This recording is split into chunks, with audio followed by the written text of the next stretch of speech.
আমরা যারা এখানে বিক্রয় প্রতিনিধি আছি আমরা আসলে কোন মন্ত্রণালয়ে এই কথাটা কিন্তু আমাদের বলা যায় না, কারণ আমরা শ্রম নিচ্ছি, আমরা শ্রম মন্ত্রণালয়ের আন্ডারে আছি। আমরা শ্রম মন্ত্রণালয়ের মন্ত্রীর কাছ থেকে আমাদের দাবি দাওয়াগুলো তার কাছ থেকে আমরা রাজপথে নেমে আন্দোলনের মাধ্যমে আমরা আদায় করে নেব।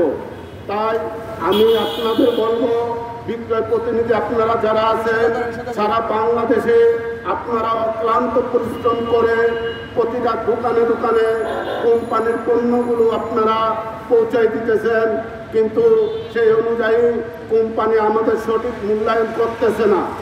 আর কোম্পানি আমাদের সঠিক মূল্যায়ন করতেছে না বিদায়ী আজকে আমরা রাজপথে নেমেছি। প্রতিটা কোম্পানির চেয়ারম্যান মহোদয়ের কাছে আমি বলবো, আপনারা এই বিক্রয় প্রতিনিধিদের সঠিক মূল্যায়ন করেন। যদি সঠিক মূল্যায়ন আপনারা না করেন তাহলে আমরা সারা বাংলাদেশে একযোগে আমরা কোম্পানির পণ্য বিক্রি করা বন্ধ করে দেব। তাই আপনাদের দৃষ্টি আকর্ষণ করছি, আপনারা অবশ্যই বিক্রয় প্রতিনিধিদের ন্যায্য অধিকার ইতিপূর্বে যেটা 8 দফা ঘোষণা করা হয়েছে, আপনারা এই 8 দফা দাবি মেনে নিলেন।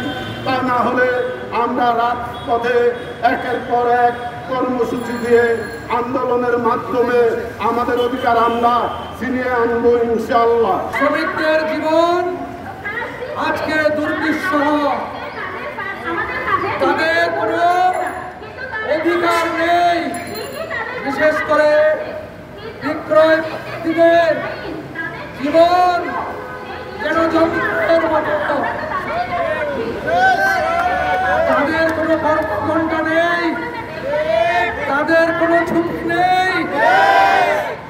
নগদে 500 টাকা বা তার বেশি পেমেন্টে পেতে পারেন ঢাকায় জমিসহ 20 কোটি টাকার পুরস্কার। তাদের কোনো ঝড় বৃষ্টি উত্তাপ নেই, সকাল থেকে রাত পর্যন্ত কেবলই খেটে খাওয়া, কেবলই দুর্গের সংস্থান করার জন্য তারা পথে পথে ঘুরে বেড়ায়। প্রিয় বন্ধুরা, তারাও মানুষ, তাদের অধিকার রয়েছে। আজকে তারা রাজপথে কেন? কারণ তাদের পেটে ক্ষুধা, কারণ তাদের সন্তানদের স্কুলে পাঠানোর মতো সেই বন্দোবস্ত নেই। তাদের এই দ্রব্যমূল্য ঊর্ধ্বগতির কারণে তাদের জীবন আজ বিপন্ন। এই কারণে আজকে তারা রাজপথে নেমেছে। তারা তাদের অধিকার চায়, তারা বাঁচার মতো বাঁচতে চায়। যদি তাদের এই অধিকার, তাদের দাবি আদায় না হয় তাহলে বাংলাদেশ লেবার ফেডারেশনের পক্ষ থেকে আমি ঘোষণা করছি, আমরা রাজপথ ছাড়ব না। আমরা একটা বিক্রয় প্রতিনিধি পেশার দায়িত্ব নিয়েছি, গভর্নমেন্টের আয় করে দিচ্ছি।